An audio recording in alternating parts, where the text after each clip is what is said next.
guys, welcome back.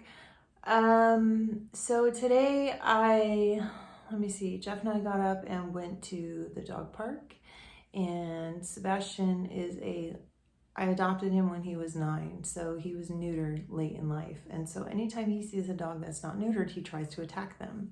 And I have to be on alert because Long Beach is full of purebreds. People love buying dogs here. And if you've been watching my channel, you know I'm like fully against that. I don't think that it's right to play God and create an animal to sell as a product to someone else, to sell as property to someone. I don't agree with that. And a lot of people have very strong feelings that support dog breeding and whatever. That's just my opinion, and it's because I've seen a lot of dogs die.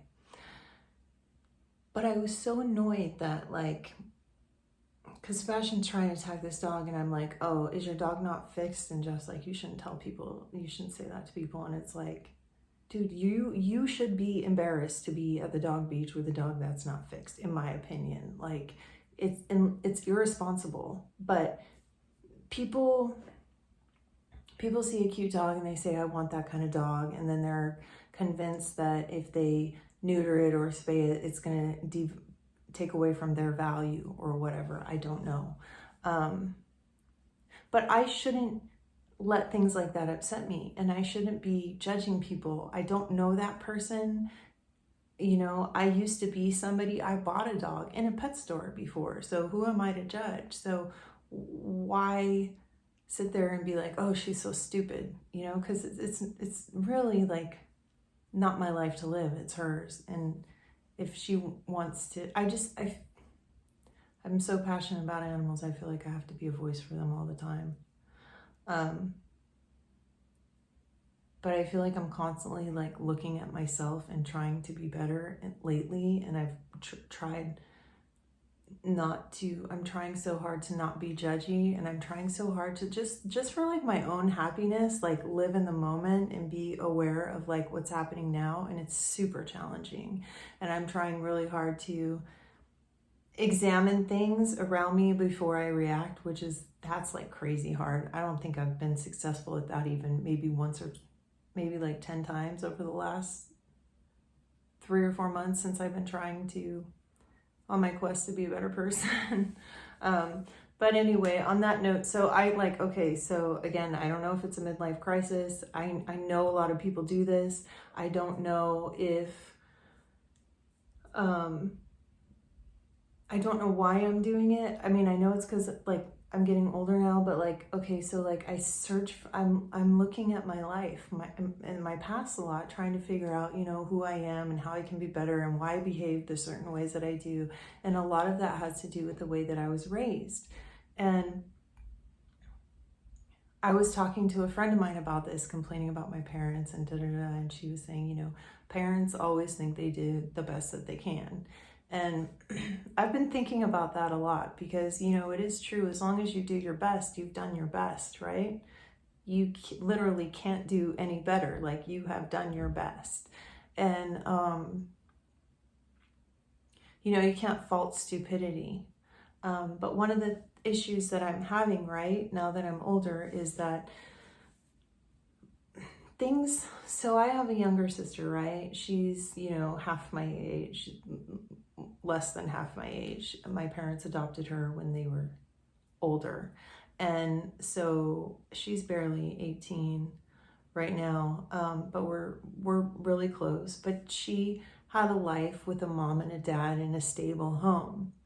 And I didn't have any of that. I had complete instability my entire life until I was 13 or 13 or 14. And then my mother left and it became even more unstable. My life was unstable my whole entire life. And until I started taking care of myself and got older. And I feel like there's things that I want to talk to my parents about and say, you know, like, my dad, for example, he has such a skewed memory, and I feel like he thinks he's perfect, and he's not. He has a temper, and I don't know if he's ever sought help for it. I don't think he has, but like when I was And this was a long time ago, obviously, but when I was probably 15, right? My mom left, I guess Vicky left like 13, 14, 13 or 14, I think. I think I was 14, or I think I just turned 14. But I was 15 and I had moved schools temporarily because I did end up living with my biological mother for a short period of time. And I met a friend and she hung out with gang members. So my family was, and I lived in a super small podunk town. Like these aren't like LA Crip gang. It's a different kind of gang members, but still dangerous, bad people. And my best friend associated with these people, and you know, her and I were really close. But one night I'm at her house and she's telling me how her uncle molested her, and she's telling me the entire story and just crying, and like she's telling me how her mom, because it was her uncle, her mom's brother, and they never saw her mom's brother again, but he never went to jail or anything like that, or got in trouble, or something happened. She had told me this, and then like a couple months later, we were hanging out at her house together and we were drinking. I had to have been at least 15. Yeah, I was 15 or 16. And we got in this huge fight because I started telling her how, well, you haven't even talked to your mom about, you know, blah, blah, blah. I don't know what she was saying to me, but something, we got in a huge fight. And I was like yelling at her, like, your mom, you should put your mom on the spot for not doing anything in regards to your uncle. And if she's still talking to him, something crazy, like this fight, the whole totally blew up. And her brother came in the room and said, can you guys please be quiet because everyone can hear you in the whole house. Like we were fighting, screaming and yelling in the middle of the night. And I called my dad to come pick me up because it was like, you know, teenager best friend fight, and really adult subject matter for that time. But my dad came and picked me up, and he was so angry and he was so worried, and he came and picked me up, and I was so mad, and I just felt like he didn't understand me because I was a teenager at the time. And you know, the parents never understand teenagers. So I am in the car, we're driving home on the freeway, and he just keeps going at me, and I tell him, fuck you, and he just, bam, backhands me in the face twice, like super hard. And I freaked out, and I opened the door, and I had my seatbelt on, but I opened the door, and I was like trying to jump out of the car on the freeway. I was not stupid enough to actually do that, but I was contemplating it. And he hit me so freaking hard that I had a massive like bruise on half my face. I had a fat lip. I think it was just my lip was fat, and then I, like, wherever he hit me, like he didn't break my nose or anything like that, but I had a huge, like it was yellow and blue on my entire cheek side from where he hit me. But he has never acknowledged that. He's never apologized for that. He, when he was down here a month ago, he was recalling a situation that he recalled entirely different. I just let it go. There was another time where he pushed me into something, and he didn't remember it that way at all. And I just was like, whatever. But like, why do I even want to hold him accountable for that? Like, what does it matter? It's in the past.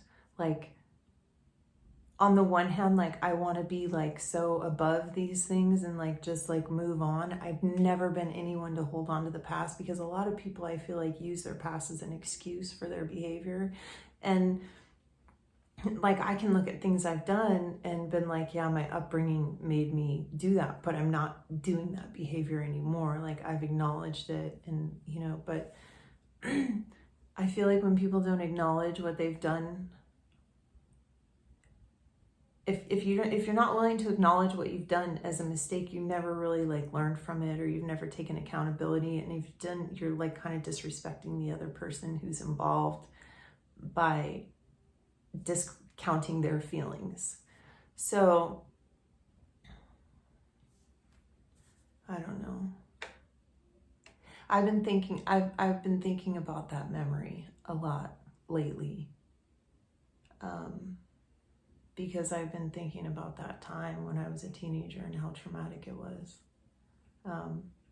But yeah, at that time my dad was married to his second wife, so he took me home after that, and nobody really talked about the huge bruise on my face or the fat lip. It was never a topic of discussion. I told my dad, "Fuck you," and he responded with, "Don't you disrespect me," after smacking me in the face super hard. Nowadays, I would have been on the phone with Child Protective Services, but back then kids didn't have rights that they do now, which is really good. I don't think I would have told on him anyways. But the reason why I've been thinking about that recently is because the job that my dad got when he worked for animal control, he needed to be interviewed by his family members. I'm going so long on this video, geez. But he needed to be interviewed by his family members or the supervisor before they could hire him, because he worked for animal control. He was going to have a gun in his possession, and they were asking me all this questions about his temperament and stuff.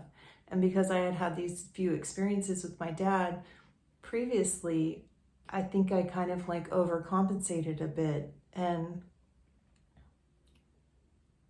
it's weird because my dad has no idea about that. He doesn't even understand. He just said that the guy told him, "Oh, your daughter thinks it," because apparently the guy who asked me the questions spoke with my dad after, and he's like, "Your daughter thinks you walk on water. She thinks you're just the greatest." And that made my dad feel really good. So why would I ever want to take that away from him? I do think he's an incredible, amazing person, but he's not perfect. None of us are. And it's difficult when you have people in your life who think that they're perfect. So yeah. Anyways, that's what I've been thinking about today. Sometimes it's hard to talk about this stuff because I don't think my family will ever see it or hear it, but I still have to wonder oh, should I be careful what I say? But I'm supposed to be honest here. This is my life, my little journal, and my psychotic life. Anyway, I will see you guys tomorrow. Thank you so much for watching. If you're still here, have a great day. And I don't know, have fun. See you tomorrow. Bye.